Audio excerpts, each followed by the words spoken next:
नमस्ते दोस्तों, नीता की आवाज़ चैनल में आप सभी का स्वागत है।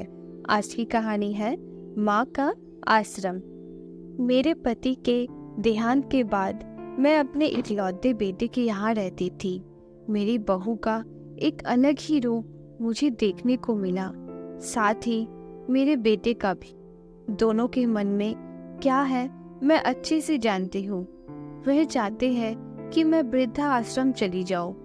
उनके जाने के बाद मुझे ये सब देखना और सुनना पड़ेगा, इसका मुझे अंदाजा भी नहीं था। पर मैं मन मार कर अपने बेटे और बहू की बातें सुनकर भी यहाँ रहती हूँ, क्योंकि मुझे मेरे पोते और पोती दिखाई देते हैं। उनकी झलक पाकर मुझे सुकून मिलता है।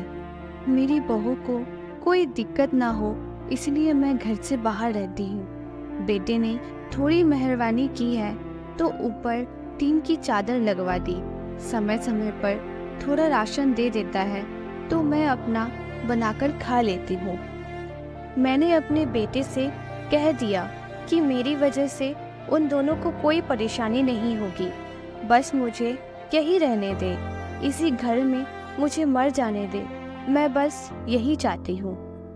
मैं अपने आप को खुशकिस्मत समझती हूँ कि मेरे बेटे और बहू कम से कम इतना तो कर रहे हैं। मेरा बेटा सुबह 9 बजे नौकरी जाता है और बच्चे भी उसी समय स्कूल जाते हैं। फिर शाम को 6 बजे मेरा बेटा वापस आता है और बच्चे 3 बजे आते हैं। उन्हें आते जाते निकलते देख मुझे बड़ा सुकून मिलता है। मेरे पति के दोस्त थे, उनकी पत्नी का भी स्वर्गवास हो गया है। उस समय पर वो हमारे घर पर आया करते थे। उनसे हम लोगों का काफी अच्छा रिश्ता था। उनका घर हमारे घर से थोड़ी दूरी पर था। पैरों में समस्या हो गई थी, ठीक से चल भी नहीं पाते थे। वो बड़े दिनों बाद मेरे यहाँ आए। उन्हें देखकर अच्छा लगा। उनका हाल भी मेरे तरह ही था। बच्चे अब उनसे भी परेशान थे, आकर मेरे पास अपना दुखड़ा रोते थे और उन दिनों को याद करते थे। बुढ़ापा हम जैसे को कितना रुलाता है।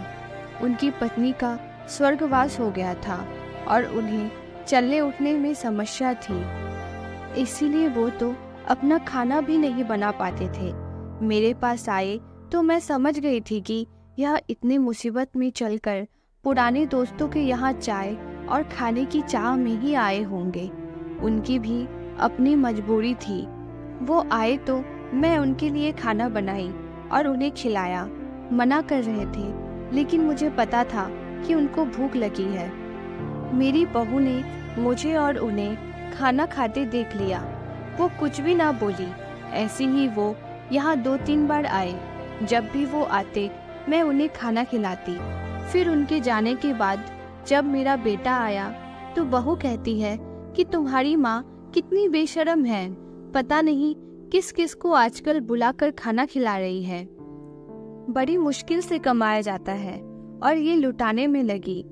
इनका राशन बंद कर दो, कुछ दिन भूखी रहेगी तो अकल ठिकाने आ जाएगी। मैंने कहा कि मैं अपने हिस्से का ही उन्हें खिलाती हूँ, तुम्हारे पिता के पुराने मित्र हैं। फिर भी बहू का उल्टा सीधा बोलना शुरू रहा। घर के बाहर रहकर इनको आज़ादी मिल गई है, पता नहीं क्या क्या करती है।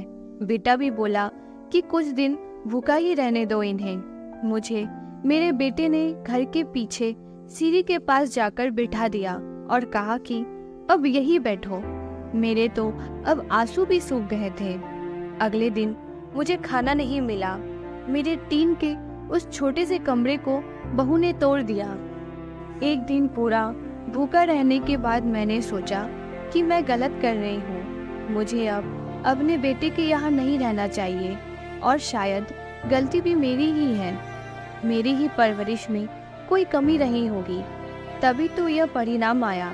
अगली सुबह मैंने अपने बेटे को कहा कि मुझे वृद्धा आश्रम छोड़ा, अब मैं तुम दोनों को ज़्यादा परेशान नहीं करना चाहती। बहू ने कहा कि एक दिन भूखी रही तो अकल ठिकाने आ गई ना। बेटे के चेहरे पर भी अजीब सी खुशी थी। जल्दी से तैयार हो गया मुझे छोड़ने के लिए। बहू कह रही थी कि आज छुट्टी ले लो, यही आसपास मत छोड़ाना, कहीं 2-3 दिन में वापस ना आ जाए। मैंने अपनी बहू से कहा कि बेटी चिंता मत कर, मैं अब नहीं आऊंगी। मैंने अपने पोते पोती को गले लगाया। मुझे पता था कि अब मिलना नहीं हो पाएगा। बेटे को भी चाहती थी कि एक बार जी भर के गले लगा लूं, लेकिन वो बोला चलो जल्दी करो। मैंने अपनी बहू से कहा कि बेटी अपना ध्यान रखना। मेरा बेटा मुझे छोड़ आया। वहां आकर मैंने देखा कि मेरी तरह कई लोग हैं। थोड़े दिन उदास रहकर फिर सच को स्वीकार कर लिया। मैं अब यहाँ खुश हूँ, कुछ काम भी करती हूँ। मैं चाहती हूँ कि ऐसा किसी के साथ ना हो, लेकिन ऐसा कब किसके साथ हो जाए कोई बता नहीं सकता। लेकिन माँ बाप को ऐसे समय के लिए भी तैयार रहना चाहिए। बस बच्चों को पाल कर बड़ा कर दो, उनसे कुछ उम्मीद मत रखो। पूरे वीडियो को देखने के लिए धन्यवाद। ऐसी ही कहानी आगे सुनने के लिए मेरे चैनल को लाइक और सब्सक्राइब कर दीजिए। धन्यवाद।